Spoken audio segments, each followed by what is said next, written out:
Ons gaan jou help. Verskoon as ek so af en toe 'n slukkie water vat, hoe ouer ek word, hoe meer senuweeagtig word ek as ek preek so.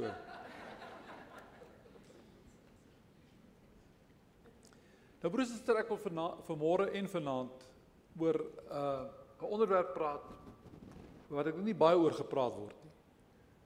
Maar 'n vraag wat ek soms gevra word, 'n opmerking wat ek dikwels hoor, partykeer sommer so nonchalant en onverskillig. Die vraag: is jou streep getrek? Is jou sterfdatum vooraf bepaal? En ergens langs die pad van ons lewe, dink ek het ons almal al daardie vraag gevra of opmerking gemaak. Is jou streep getrek, is jou streep getrek? Is dit waar? En wie trek jou streep? Vanmôre wil ek praat oor die vraag, is jou streep getrek vanaand of vanmiddag laat 5:30? Wil ek die tweede gedeelte oor praat, jy moet dit nie mis nie, want dan gaan jy 'n groot seën mis. Is, wie trek my streep? Is dit God? Wie is dit wat my streep trek? En hoe word hy getrek? So ek gaan vanmôre die eerste gedeelte bring en vanmiddag die tweede gedeelte, om julle te spaar om in plaas van 50 minute na die preek te luister, gaan julle net 25 minute hoef te luister, dan kan julle vanaand die ander deel kom hoor vanmiddag. Is jou streep getrek? Vraag is dit bloot 'n vraag of is dit 'n stelling? Baie mense maak dit as 'n stelling. Nou, ons almal gaan sterwe. En ek wil dit vanmôre met groot deernis sê. Vir baie jare al, van 1982 toe ek uit my laaste gemeente is, preek ek feitelik elke naweek, met feitelik geen uitsondering, ergens in die land, in 'n gemeente. Baie AGS gemeentes, baie ander kerke se gemeentes ook. En ek is oortuig daarvan dat ek in geen gemeente gepreek het, en later weer gepreek het, maar dieselfde aantal mense, of dieselfde mense wat die vorige keer daar was, weer daar was. Ek weet van hoeveel gevalle, 'n rukkie later hoor ek so en so in daai gemeente is oorlede. So die kans dat as ek oor 'n jaar of 2 of 3 jaar dalk weer hier bedien, dat julle almal hier in die kerk gaan wees, wil ek wil sê is baie klein. Al klink dit 'n bietjie pessimisties of neerslagtig, dis van ons wat in hierdie kerk is, wat oor 'n jaar of 2 jaar nie meer gaan lewe nie. En dit gaan nie noodwendig die oudste persoon in die kerk wees nie. Ons weet hoe werk die lewe. Maar die kans is ook baie goed, en ek sê dit met verskriklike sensitiwiteit en ootmoed, dat julle ook my nie weer gaan sien. Dis ook 'n ander moontlikheid. So ek praat nie oor die dood omdat ek morbied is nie, maar oor die realiteit dat, al is jy op beplanning hoedanig, ek en jy gaan nie die dood misloop. En die vraag is net, is dit, as ek sê, jou streep is getrek, is dit 'n geloofstelling? Of is dit blote fatalisme?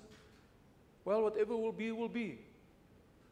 En dit is belangrik dat ons as kinders van die Here hieroor meer ingelig sal wees. Natuurlik, ons almal gaan sterwe. Party wil dit nie hoor nie. Maar ek dink hoe ouer mens word, hoe meer word jy gekonfronteer met die werklikheid van ouderdom en degenerasie. En jy besef al hoe meer die dood is 'n werklikheid. So, ook vir jong mense, ook vir kinders, ongelukkig. En in daai sin dat ons almal gaan sterwe, is dit logies, daar word ergens 'n streep getrek. Daar's ergens 'n einde. Daar gaan ergens 'n sterfdatum wees. So, in die algemene sin dat ons almal gaan sterf, daar is so 'n streep. So ek sê, vanaand gaan ek met jou praat oor wie trek daai streep. Hoe word hy getrek? Gewoonlik insinieer mense, veral gelowiges, as hulle praat van die streep wat getrek is, insinieer mense dat dit God is wat die streep trek. Dat hy dis as dit ware, dat die Here as dit ware die outeur van die dood is. So moet ons dit nie verstaan. God is 'n werklikheid by die dood van die gelowige. Maar ons moet verstaan dat God is nie die outeur, die bron, die rede, die oorsaak van die dood nie. Dink gisteraan terwyl ek afsonder en voorberei, hoe sal 'n mens kan sê die Here is die een wat dood maak, as hy by Lazarus se graf staan en huil, en hom uit die dood het opwek? Het hy hom doodgemaak om hom op te wek? As hy by die poort van Nain, die weduwee van Nain se seun wat uitgedra word op 'n draagbaar dood om begrawe te word, het die Here hom doodgemaak om hom op te wek? Of as hy by die dogtertjie van Jairus kom en hy haar hand by die hand vat en sê Talita komi, het hy haar doodgemaak om haar weer op te wek? So mens moet versigtig wees om te hoor God as die rede, die oorsprong, die outeur van dood aan te stel. Die dood, vriende, en ek wil dit baie duidelik stel, ek wil dit met opsigtigheid stel.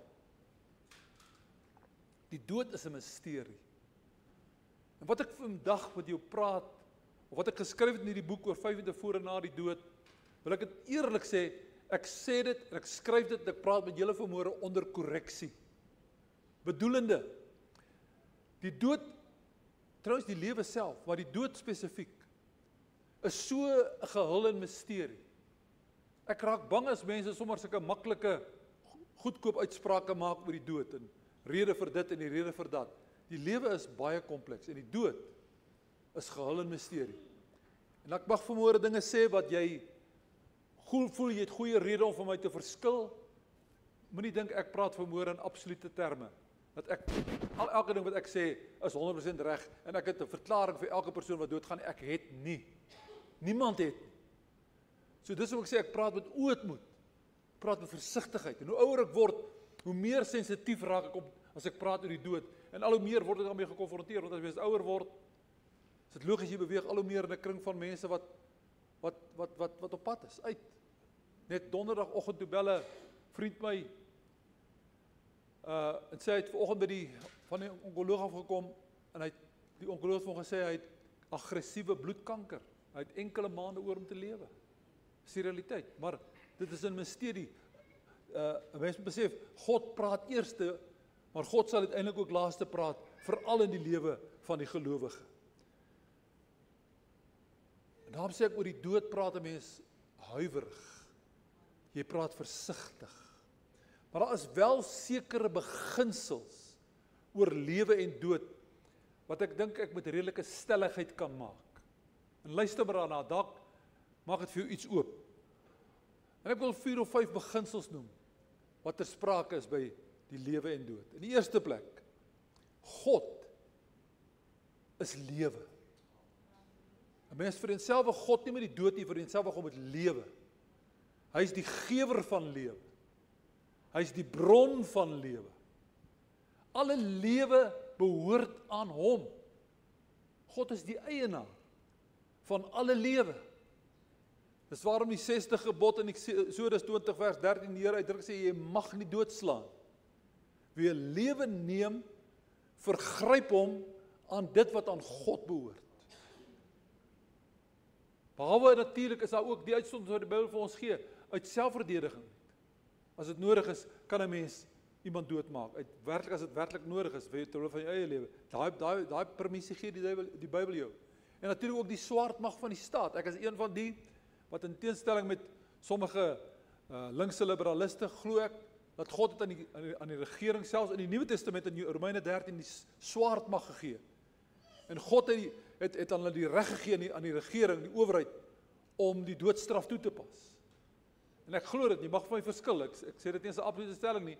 Ek besef daar's vrae en opmerkings wat mense daaroor kan maak, maar ek dink in Suid-Afrika besef ons al hoe meer, die meeste moorde word gepleeg deur mense wat al reeds van tevore of dit gedoen het of het probeer het en op borgtog vrygelaat is en dan doen hulle dit weer.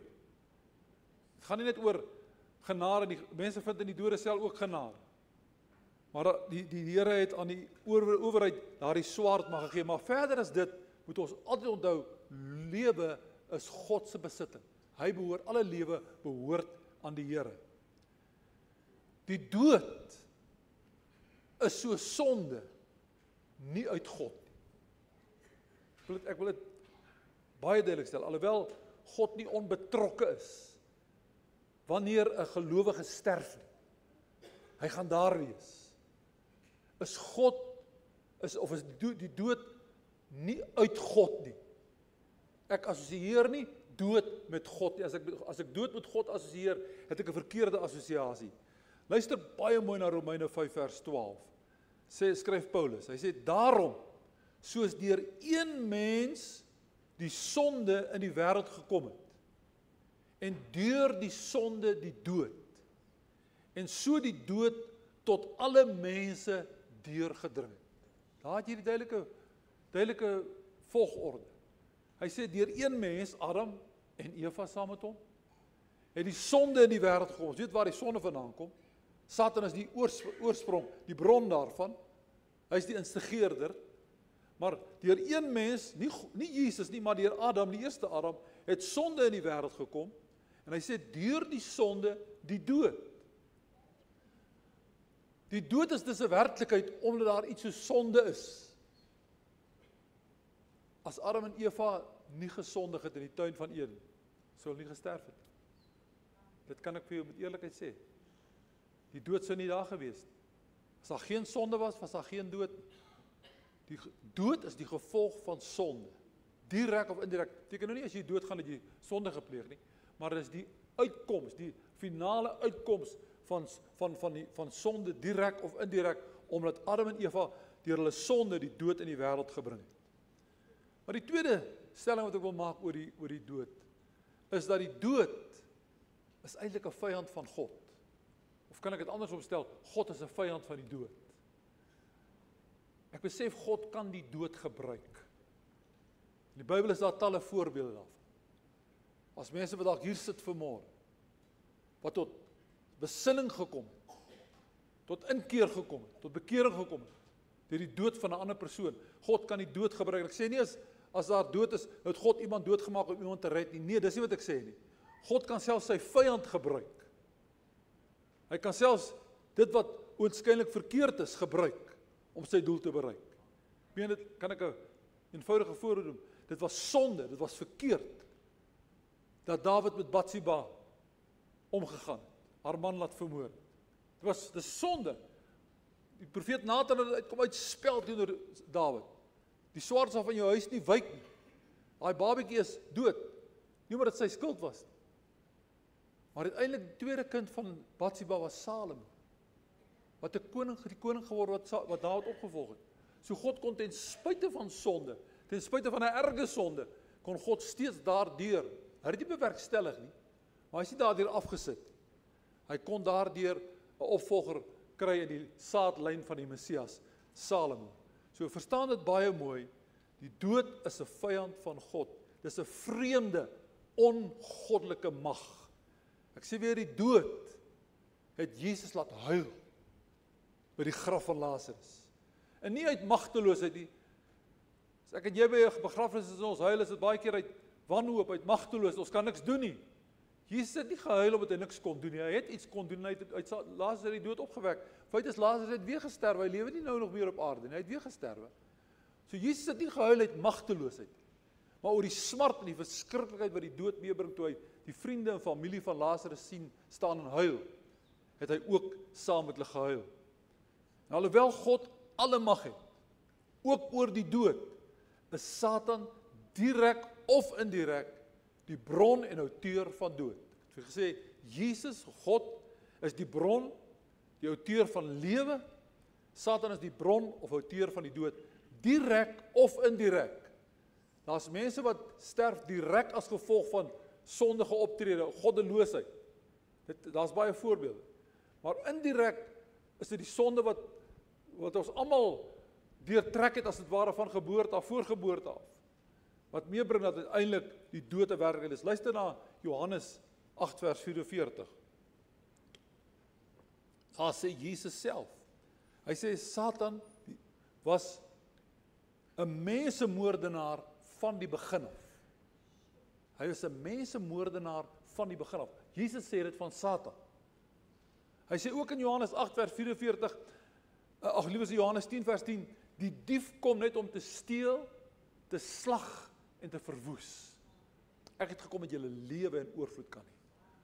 So ek noem hierdie dinge dat ons nie sommer net vir God aandadig maak en die beskuldigde bank sit, as daar 'n dood is of 'n voortydige dood is.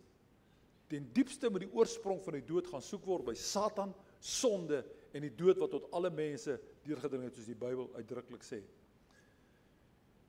Ja, die dood is die vyand van God. Maar ons kan ook sê, hy is 'n oorwonne vyand. Hoor dit sê 1 Korintiërs 15 vanaf vers 26 en 54 en 56, hy sê uitdruklik daar, die laaste vyand wat vernietig moet word, is die dood. Die dood is verslind in die oorwinning. Dood, waar is jou angel? Doodryk, waar is jou oorwinning? So, Jesus, deur sy opstanding en sy dood en opstanding, het hy die dood ook oorwin. Daarom is die dood nie die einde van jou en my lewe is pad nie. Daar's 'n groter lewe daarna. En ek gaan nou ietsie daarna oor verwys. Die derde plek, derde opmerking wat ek wil maak oor die lewe en die dood is dit.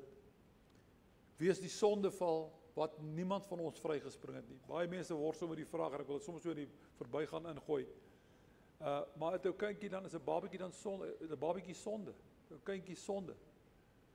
Nee, hy het nog nie gesondig nie. En daarom sê die Here van die kindertjies aan die sulkes behoort die koninkryk van die hemele. God gee uit genade aan kinders wat nog nie die ouderdom van onderskeiding bereik het en nog nie self kan besluit nie. Reken God aan uit genade die koninkryk toe. Maar 'n mens word nie ergens hier op 4, 5, 6 jarige ouderdom kom sonde skielik en hy steek jou aan. Jy word gebore. As jy Psalm 51 lees, sê Dawid in sonde is ek gebore en ontvang. Beteken nie jy het gesondig nie. Maar as wat 'n mens kan gebore word met 'n HIV virus van jou wat jy van jou ma en pa af kry. Of kan gebore word met een of ander genetiese defek. Word 'n mens gebore met 'n sonde kiem as dit ware. En dit is nie baie lank nie. Selfs nie eens jare en dan begin daardie sondige geneigtheid waarmee 'n mens gebore word sy verskyning maak.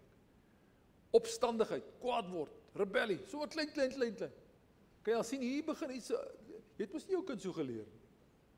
Ons leer ons nie om te sondig nie, of ons behoort nie ten minste nie. Dit kom net van self. Dis net daar. So dis 'n realiteit. Ons almal moet sterwe. Sê Hebreërs 9 vers 27. 'n Mens is bestem om eenmaal te sterwe en daarna kom die oordeel. So in daai sin is ons streep getrek. Dis vir die mens bestem om eenmaal te sterwe en daarna die oordeel. Vriende, broers en susters, ons kan nie onbepaald hier op aarde bly lewe. Dit is die realiteit. Ons kan nie onbepaald bly lewe nie. Jy weet, as jy in die winkels kom, en sien jy, as jy 'n produk koop, dan sien jy, as 'n vervaldatum. Hy het 'n sekere rakleeftyd. Ons het ook 'n rakleeftyd, as ek dit in daardie terme kan stel. Elkeen van ons. Die sterkste onder ons, die jongste onder ons elkeen het 'n rakleeftyd, waar ons leeftyd op aarde verby gaan wees. En jy kan maar daarteen veg, jy kan maar teen die stroom swem, en ek weet, besef, hier van nou middeljare af, begin mense, ek sien daar veral by ons rond, begin mense al hoe meer bewus raak, as die ouens ouer, bietjie ouer word, behalwe dat hulle begin, weer jong mense klere aantrek en motorbike ry, Harley Davidson ry, die goeters, is daar allerlei tekens hoe mense teen die ouderdom veg, jy probeer dit ontken. Jy begin nou skielik te gaan stap en draf en gym toe gaan en die regte dieet word al hoe belangriker, want jy wil probeer die dood uitstel. En in baie gevalle kan jy hom 'n bietjie uitstel. Maar jy kan maar teen die stroom swem so hard as jy wil. Ergens gaan daai stroom, daai rivier in die see loop. In die see van die dood. So neem kennis daarvan, die feit dat ons almal moet sterwe. Dis geen wonder ons het die gesegde, dis doodseker. Sê nie dis lewensseker nie. Want niks is onsekerder as die lewe nie, vriende. Dis nie die lewe wat seker is nie. Die lewe is die grootste onsekerheid. Wat seker is die dood. Ons gaan verseker sterwe. Onthou jy Dawid se woorde aan Jonathan in 1 Samuel 20 vers 3. Daar is maar net een tree tussen my en die dood. Ek dink gisteraan terwyl ek so pynsie oor die boodskap, oor my eie lewe. En ek dink elkeen van julle wat hier sit kan dit dalk self sê. Dink aan hoeveel keer kon ek dood gewees het. As 'n jong student in 'n motorfietsongeluk, het ek my rug gebreek het. Ek kon ek dood gewees het. 12, 13, 14 jaar gelede met 5 bloedklonte in my longe. As een deurgeskiet het in my hart, is verby. En so kan jy, party van die goedes kan ons onthou. As jy dink 'n bietjie in jou eie lewe. Dink jy, ek kon net so laat dood gewees het. Moet ek 'n ongeluk oorlewe? Moet ek weer herstel na daai siekte, kanker, of daar nou mediese hulp betrokke was of nie, maar dit kon net so anders gewees het. En dan praat ek nie eers van die kere wat jy nie eens geweet het jy was amper dood. Hoeveel kere die Here ons bewaar, as sy engele ongaan ons bevel gee om ons te bewaar, wat ons sonder ons besef, as ons 'n minuut vroeër hier deurgegaan het of hier verby gery het, was dit verby. Jy weet dit? Dit is die realiteit.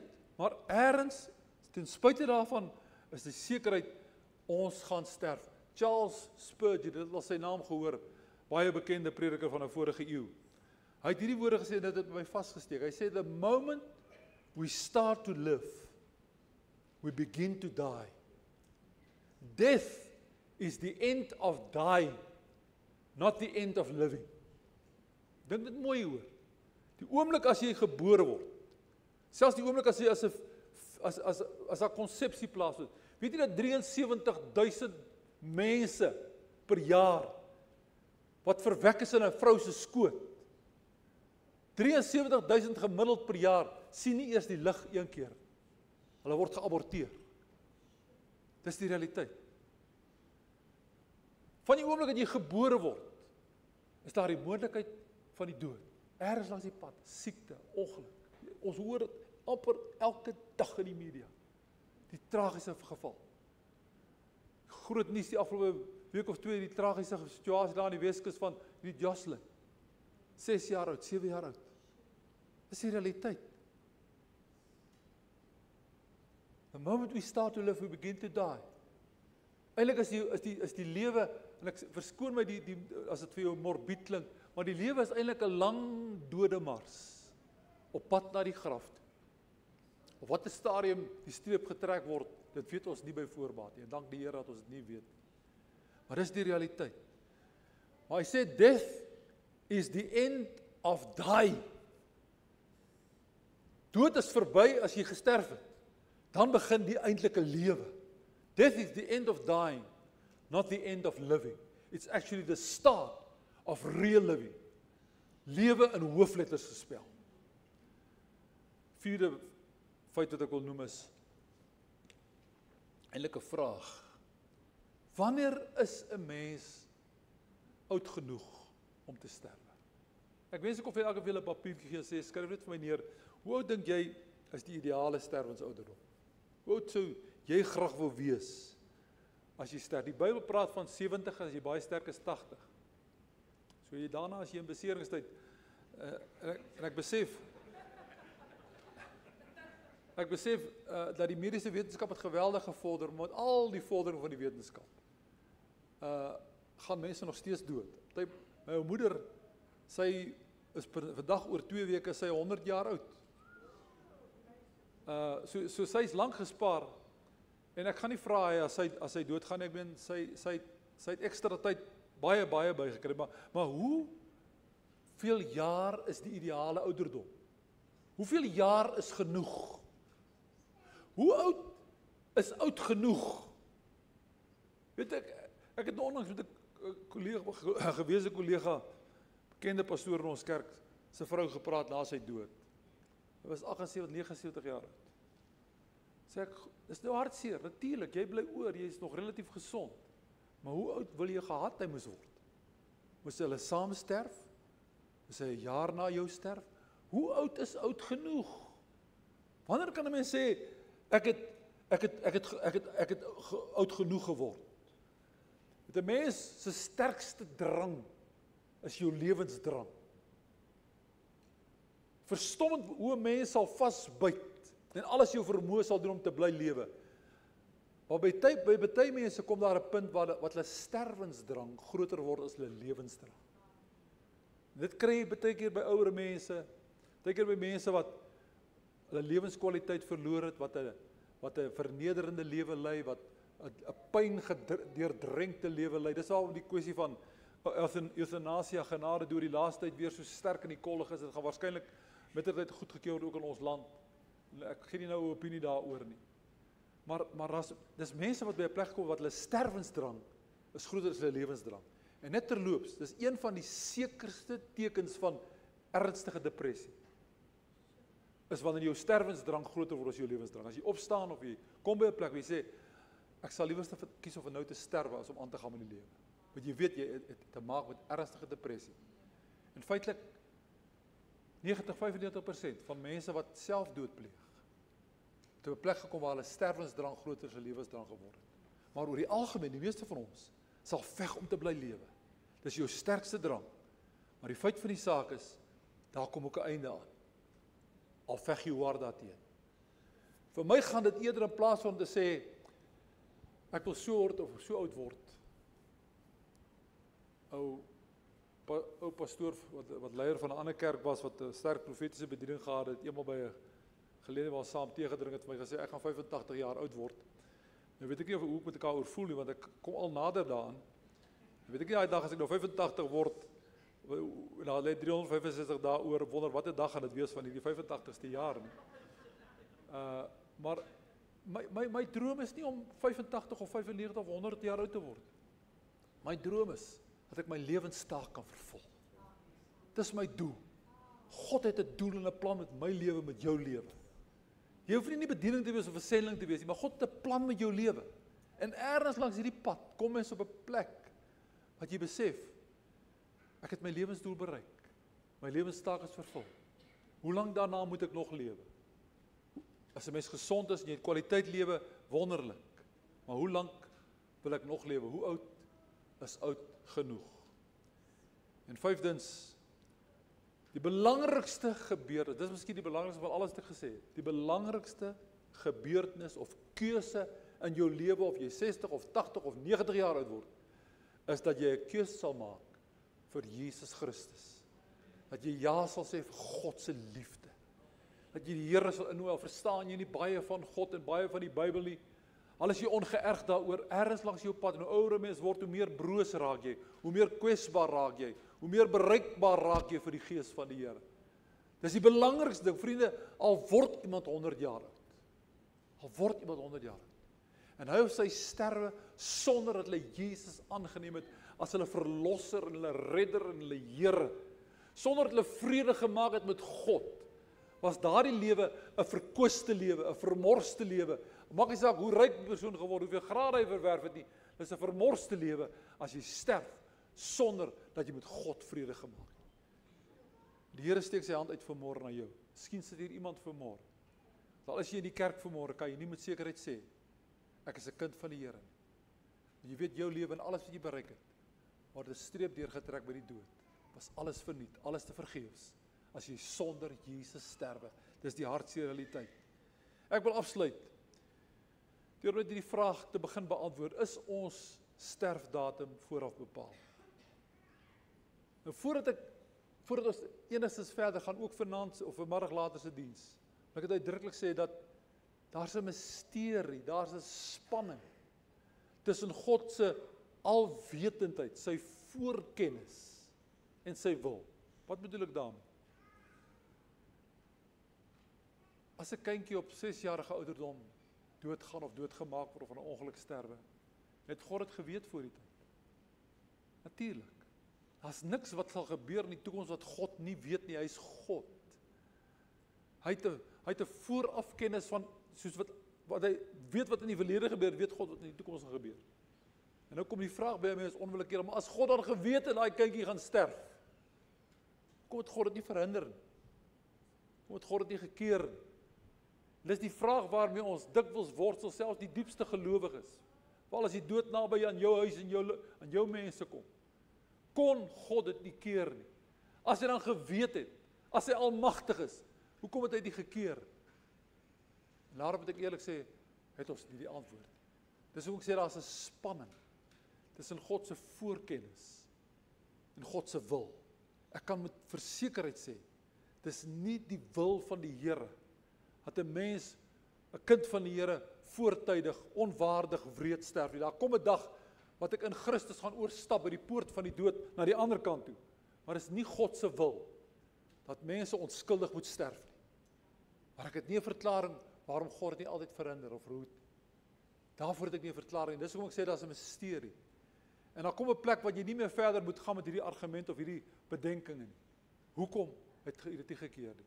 Jy gaan jouself in soveel twyfel indryf, en waarskynlik moontlik later selfs in 'n wegdraai van God af. Ons verstaan dit nie. Al wat ons weet is, nou wil ek vanmiddag meer sê, God sien die groter prentjie. Hy sien nie die aardse gedeelte nie, hy sien die groter prentjie. Maar wanneer jy praat oor hierdie vraag, oor, as God dan vooraf weet, hoekom keer hy dit nie? Dink ek terug aan een van die groot godsmanne van hierdie land, die bekende Tosius, digter, predikant, teoloog, en regtig 'n godsman, wat 'n eeu gelede gelewe het. Hy het 'n gedig geskryf, na die tragiese gebeurtes in sy gesin. Sy seentjie, François, was maar 1 jaar oud, toe op 7 November 1920 aan breinvliesontsteking gesterf het. 7 weke later, op die 31 Desember 1920, net 7 weke later, staan sy dogtertjie daar buitekant Potchefstroom op 'n plaasie, op hulle plaasie, voor die venster van die huis, terwyl haar donderstorm woed. Die weerlig slaan haar daar dood, sy sterf in sy arms. 1 jaar, 12 jaar, godsman. Sy 2 kindertjies wat binne 2 maande op 'n onnatuurlike manier sterwe. En hy as 'n diep gelowige het probeer om sy smart en sy nie verstaan. Niemand verstaan dit. En asseblief in hemelsnaam, moenie as jy by so 'n situasie kom in vriende of familie of wie ook al se lewe, sê ag toe maar, hy's nou 'n engeltjie. Dis nie waar. Mense wat doodgaan word nie engeltjies nie. Hulle gaan met 'n verheerlikte liggaam eendag opstaan, maar hulle gees en siel gaan onmiddellik na die Here toe. Dis nie engeltjies nie. Moet in hemelsnaam nie sê, ag die Here het maar net jou mooiste ou blommetjie in jou tuin kom pluk vir sy blomtuin nie. God het nie 'n blomtuin wat bestaan uit die lewens van kindertjies wat vooraf dood is nie, of mense wat jonk vooraf dood is nie. Moenie sulke oppervlakkige stellings maak. Jy bring meer vrae en verwardheid. Ons verstaan nie. Kom loers op 'n plek waar jy sê, Here, ek verstaan nie. Ek het vrae. Here, ek besef ook daar is 'n perk wat ek kan gaan en nie verder as dit nie. En Tosius skryf hierdie gedig met die titel Die Godsbesluit. Na sy 2 kindertjies dood is, en hoor mooi wat sê hy. Hy vergelyk God se wil met 'n waggebietjie bos. Dan skryf hy hierdie woorde: voor die onheilswoning en tussen die skaars beblaarde soetdorings staan in droë aarde maar lowergroen en blink van blad die waggebietjie langs die pad. Wanneer ek nader kom, dan sien ek dorings krom en reg. Ek sien takke in mekaar gedraai en deur mekaar gevleg. En wil ek in die blare gryp of aan die takke breek, dan tas ek in 'n doringnes wat vreeslik hak en steek. Bo al u donker bome, o Heer, groei my 'n enkele reusboom uit. Dit is die waggebietjie bos van u besluit. Van ver, so skoon, so groen, so blink. Maar hoe verward wanneer ek dieper kyk en dink, as wat 'n sondaar pas. En steek ek dan my hande uit na u besluit, dan gryp ek in die dorings vas. Vriende, daar's vrae wat ons nie op antwoorde het, wat ons nie oplossings het, wat ons nie verklaringe voor het nie. Ons moenie te ver gaan om die smart, die onverklaarbaarheid en die misterie van die dood te probeer verklaar nie. Ek het julle genoem, my papi of my mammy word oor 2 weke 100 jaar oud. My pa is op 59 jarige ouderdom oorlede. Amper 'n half eeu uit mekaar uit. My pa en ma, een het 59 geword, die een gaan nou binnekort 100 word. Daar's soveel onverklaarbare faktore, soveel misteries. Die belangrikste om te weet is, God het jou lief. En by die dood is nie die einde, dit is die einde van die dood. Dood is die einde van sterwe. Maar vir die kind van die Here is die dood die begin van die lewe.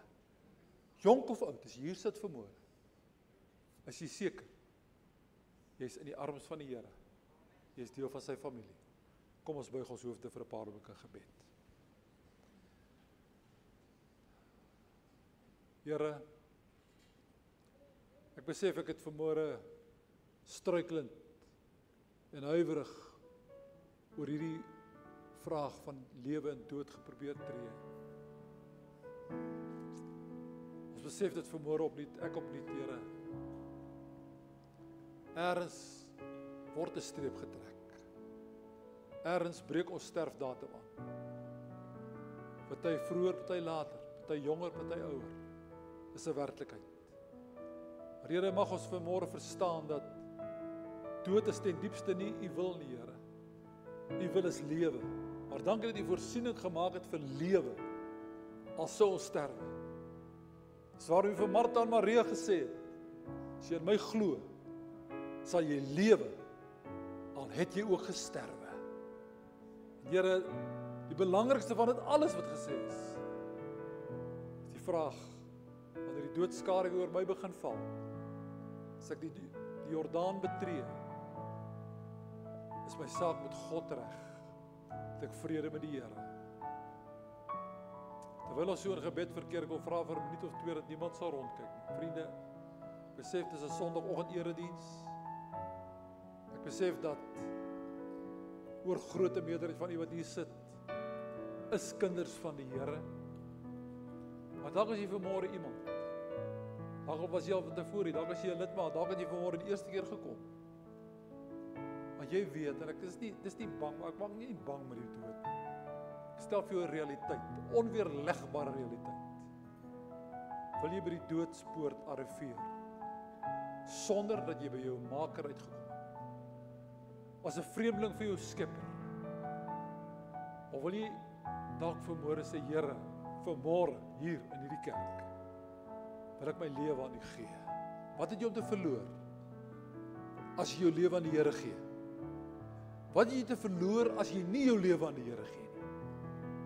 En as jy vanmôre hier sit, jy wil sê, Here, ek wil vanmôre my lewe aan U gee, toewy, terwyl elke oog gesluit is, wil ek jou vra, net vir 'n oomblik, steek uit jou hand op.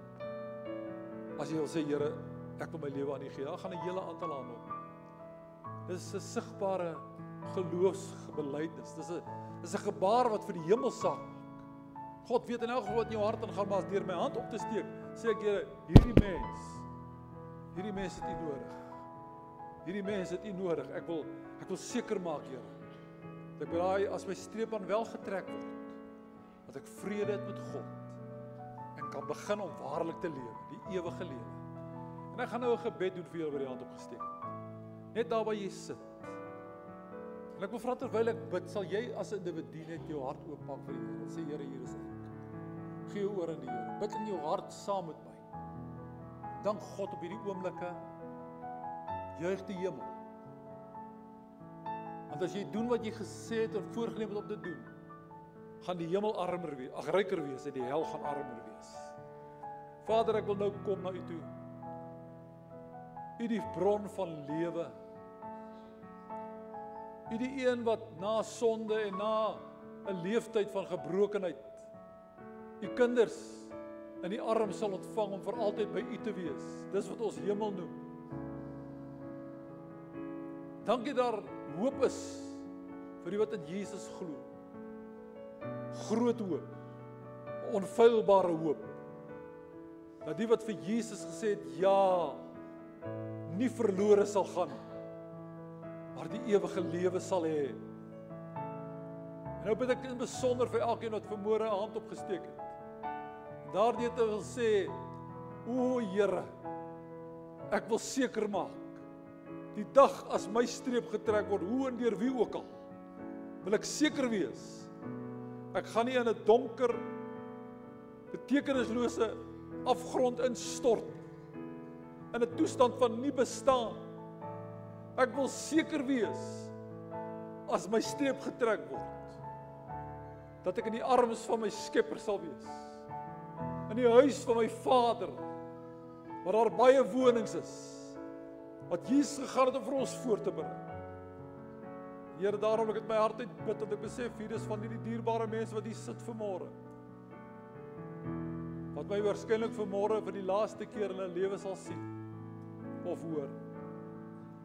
Dit gaan nie oor my nie, Here, dit gaan oor die verganklike.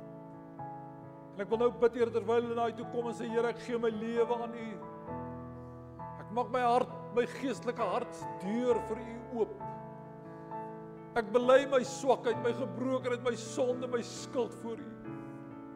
Wil ek bid nou deur die Gees van God, dat U binne in daardie lewens sal inkom en 'n dooie gees, 'n hart wat dood is geestelik, sal lewendig maak. Deur die werk van wedergeboorte sal doen, Here, wat geen psigiater of geen sielkundige of geen kliniek kan doen nie. U alleen kan ons wederbaar, kan ons gees nuut maak, kan ons 'n verhouding met God plaas. En ek wil bid dat U dit nou sal doen, Here. Mense sonde sal vergewe, dat hulle sal weet, Here, U is nie kwaad vir hulle nie. U soek hulle terwille van hulle eie heil en ewige lewe, Here. Daarom dank ek U vir elkeen wat nou oorgee aan U. Na die heerlike wete, ek behoort nou aan God. Dankie dat ons dit elkeen kan sê wat vermoor daardie stap neem. Ek behoort aan die Here. En as my uur kom, is ek in sy hande, is ek veilig. Dan sal ek soos Dawid kan sê, al gaan ek deur die dal van doodskaduwee, ek sal geen onheil vrees nie, want U is by my. Ek bid dit in Jesus se naam. Amen. Amen. Vriende, baie seën vir julle. Ek wil besonder vir die wat vanmôre 'n keuse gemaak het vir Jesus. Gelukwens. Dis jou belangrikste besluit van jou lewe wat jy gemaak het nou vanmôre. Mag jy die Here aanhou vashou en dien. Hy hou jou in elk geval vas in sy hand. En ek hoop om julle almal vanaand te sien. As daar iemand is van wie jy weet wat ook ergens eendag sal doodgaan, wil ek iemand asseblief nooi na vanaand se diens toe. Amen. Dis 'n manier om iemand te nooi vir 'n aanddiens, hoor. Dankie, Dok. Baie dankie vir daai besonderse woord. Ek glo dit het vir baie van ons elkeen so iets beteken en jy mag nie vanaand mis nie. Jy mag dit nie mis nie. 5:30, ek gaan vra Michael Maurice dat julle gou hier voor by ons kom staan. Ja, ons harte is maar bietjie seer ook en soos wat Dok gesê het, net soos wat die dood 'n sekerheid het, is die een konstante ding in die lewe ook verandering. En Michael en Maurice wat al jare met ons 'n pad stap. Maurice is in Wollies omtrent gebore, die groot geword in hierdie gemeente. Michael het later bygekom, een van ons tieners, ons drummer. Hulle gesien groot word, hulle getrou, vir klein Marinet ingeseën. En ja, dis hulle seisoen om aan te beweeg.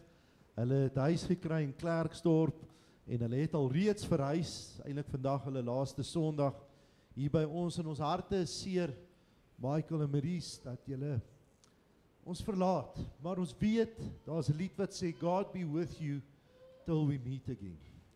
En ons weet dat al sien ons mekaar nie in hierdie lewe nie, sal ons mekaar eendag by Jesus wel weer sien. En ek weet dat God saam met julle gaan. Ek weet dat daar 'n doel is met julle lewe in Klerksdorp. Ek weet dat julle ook daar die goeie nuus moet gaan lewe, moet verkondig, omdat die Here julle daar geplant het. En ons wil julle salf vanmôre en ons wil julle wegstuur met die seën van die Here. Is daarom die land uit nie. Julle gaan nog kom kuier, maar dat die Here julle ook daar kragtig sal gebruik. Armand, kom ons gaan hulle salf en dan ook vir hulle bid. Vader, ons harte is vanmôre seer oor hierdie twee kosbare jong mense.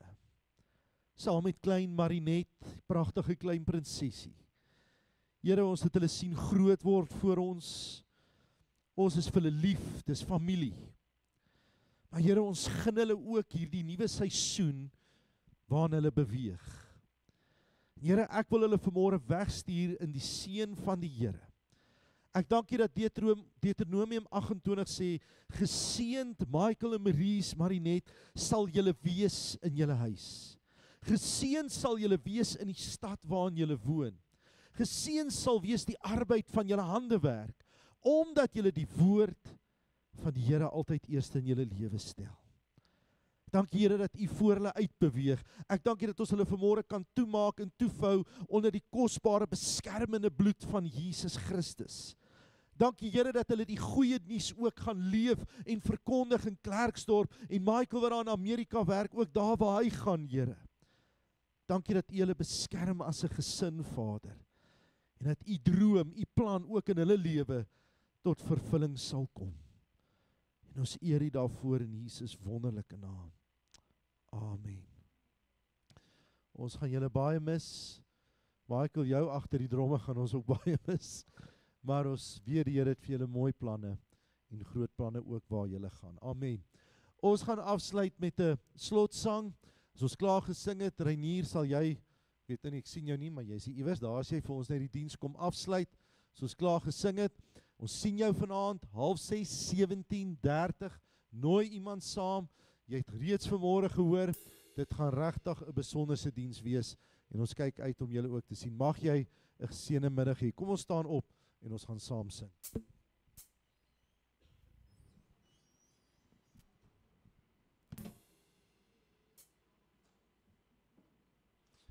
Aan God al die eer, hy het wonders gedoen. Glo jy vanmôre nog, die Here doen wonders? Kom ons sing dit in oorwinning saam.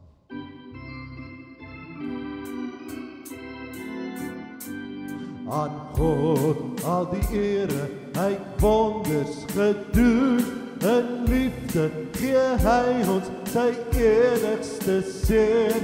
Hy offer sy lewe as sonderrantsoen, om vir ons die hemelpoort oop te doen. Prys die Heer, laat die aarde getuig. Prys die Heer, laat die mensdom nou juig. O kom tot die Vader, deur Jesus die Seun, en gee hom die ere, hy het wonders gedoen. Prys die Heer, laat die aarde getuig. Prys die Heer, laat die mensdom nou juig. O kom tot die Vader, deur Jesus die Seun, en gee hom die ere, hy het wonders gedoen. Dankie Reinier.